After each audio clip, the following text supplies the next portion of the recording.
Hello students, आप सभी का मेरे इस यूट्यूब चैनल में स्वागत है। आज हम लोग नए टॉपिक को डिस्कस करेंगे, VI characteristics of power diode. ठीक है, इसके पहले हम लोग थोड़ा सा रिकवर कर लेते हैं कि लास्ट क्लास में हम लोगों ने क्या पढ़ा था। लास्ट क्लास में हम लोगों ने स्ट्रक्चर ऑफ डायोड का डिस्कशन किया था। तो स्ट्रक्चर ऑफ डायोड को डिस्कस करके ही हम लोग आगे बढ़ेंगे कि क्या होता है स्ट्रक्चर ऑफ डायोड में।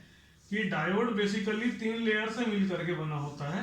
एक पी प्लस लेयर, या पी प्लस लेयर क्या होता है, हाईली डोप्ड पी लेयर। उसके बाद होता है हमारा N minus layer. N minus का मतलब होता है लाइटली डोप्ड एन लेयर। और एक होता है एन प्लस लेयर। ठीक है, एक्चुअली ये एन प्लस लेयर आपका सबस्ट्रेट रहता है और पी प्लस और एन प्लस उसके ऊपर लेयर बनाई जाती है। ठीक है, तो इस तरह से हमारा पावर डायोड बनता है। इसको बनाने का क्या कारण रहता है, to increase the voltage handling capability of diode. इस कारण से हम लोग इसको इस तरह से बनाते हैं।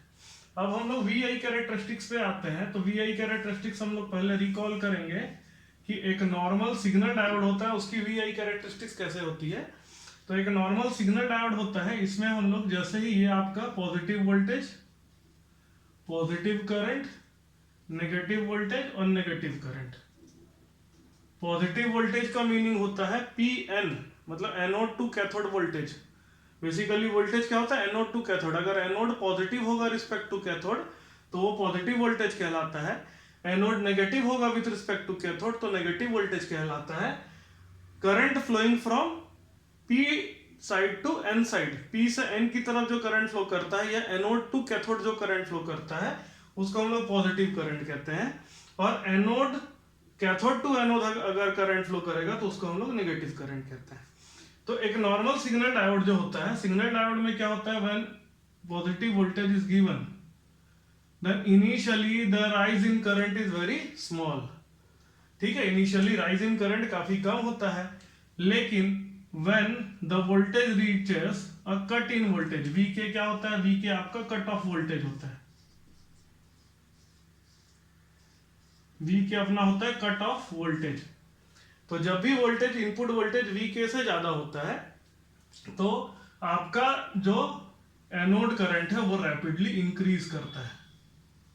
तो इस तरह से हमारा फॉरवर्ड कैरेक्टरिस्टिक्स आता है। रिवर्स कैरेक्टरिस्टिक्स कैसे आता है, अगर नेगेटिव बायस करते हुए, मतलब नेगेटिव वोल्टेज हम लोग अप्लाई करते हैं, तो रिवर्स बायस होने के कारण से डायोड का करंट लगभग जीरो होता है। थोड़ा सा करंट माइनॉरिटी करंट के, माइनॉरिटी चार्ज कैरियर के कारण से कुछ करंट फ्लो करते रहता है, जो बहुत माइक्रो एम्पियर में करंट होता है। पर ब्रेक डाउन आने के बाद when the voltage, reverse voltage increases beyond breakdown voltage, breakdown voltage से ज्यादा रिवर्स वोल्टेज बढ़ जाने के बाद क्या होता है, there is sharp increase in current. तो ये अपना नॉर्मल सिग्नल डायोड होता है। अब हम लोग अपने पावर डायोड का कैरेक्टरिस्टिक्स ड्रॉ करते हैं। तो पावर डायोड का कैरेक्टरिस्टिक्स, अगर हम लोग positive current, positive voltage, negative current हम लोग जब ड्रॉ करते हैं तो काफी इसके सिमिलर होता है। पर क्योंकि इसमें हम लोगों ने 3 लेयर बनाया तो फॉरवर्ड रेजिस्टेंस, ठीक है, फॉरवर्ड रेजिस्टेंस एक नॉर्मल सिग्नल डायोड का, ये अपना सिग्नल डायोड है, सिग्नल डायोड का फॉरवर्ड रेजिस्टेंस कम होता है कंपेयर टू पावर डायोड का फॉरवर्ड रेजिस्टेंस। तो हम लोग जब पावर डायोड का बनाते हैं तो पावर डायोड का जो कर्व होता है वो काफी स्ट्रेट लाइन टाइप का आता है, मींस लीनियर आता है। क्यों, क्योंकि इसका फॉरवर्ड रेजिस्टेंस ज्यादा होता है और रिवर्स साइड में लगभग वैसा ही होता है। ये आपका हो गया ब्रेक डाउन वोल्टेज, ये आपका हो गया वी के कट इन वोल्टेज, और ये कैरेक्टरिस्टिक्स। अब इस कैरेक्टरिस्टिक्स और इस कैरेक्टरिस्टिक्स में हम लोग जब कंपैरिजन करते हैं तो आप देख सकते हैं कि ये ज्यादा स्टीप ग्राफ होता है, मतलब rise in current with respect to voltage is very high. मतलब ये कह सकते हैं कि D I by D V, rate of change of current with respect to voltage is high, और यहां पर di by dv is low, rate of current with respect to voltage is low।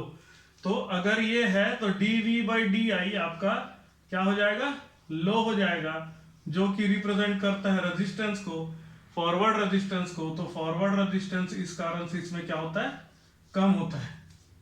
दूसरा यहां पर dv by di क्या हो जाएगा, dv by di is high which represents the forward resistance is also high।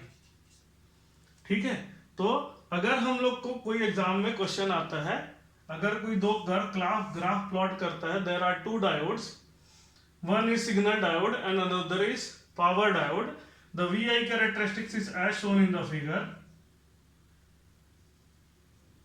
ये के एक कर्व है 1 और दूसरा कर्व है आपका 2। तो जो कर्व 1 होगा, जो ऊपर होता है, ये आपका किसका होगा, ये आपका होगा सिग्नल डायोड का,